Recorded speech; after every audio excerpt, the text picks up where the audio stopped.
Bonsoir, c'est la double minute chrono et ce soir on parle relocalisation de l'alimentation et de l'agriculture. Qui êtes-vous et que faites-vous? Alors, je m'appelle Jimmy Balouza, je travaille dans une agence conseil en transition qui s'appelle AirCop. AirCop fait de l'accompagnement de territoires et d'entreprises sur des questions de transition écologique et sociétale.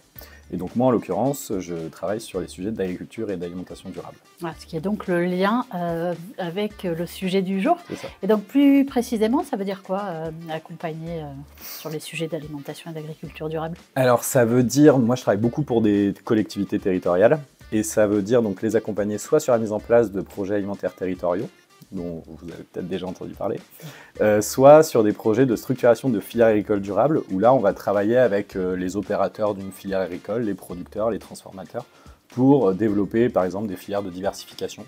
Je pense à un exemple d'une filière d'avoine floconnable qu'on avait développée en Alsace, où il s'agissait d'aller lever, on va dire, tous les freins à la mise en place de cette filière. Ok, et justement, et peut-être localement, est-ce qu'il y a un projet auquel vous êtes particulièrement attaché, dont vous seriez fier? Oui, parce que j'essaie de travailler de plus en plus localement, et justement sur la dernière année, on a accompagné avec le CISCA l'élaboration du projet alimentaire territorial de l'agglo Pays d'Issoire. J'en suis plutôt fier.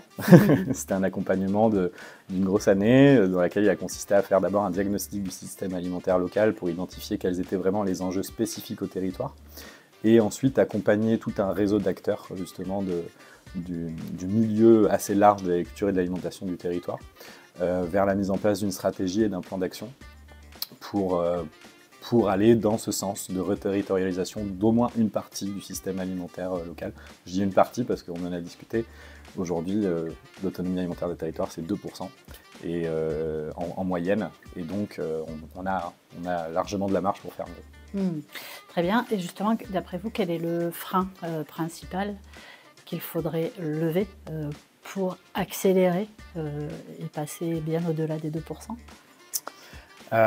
Pour rester dans le cadre des projets alimentaires territoriaux, vu que là on parle de ça, je dirais que c'est vraiment l'engagement des élus qui sont souvent quand même aux manettes au moins du lancement du PAT. Derrière l'idée d'un PAT, c'est aussi que ce soit démocratique et que l'ensemble des acteurs se l'approprient.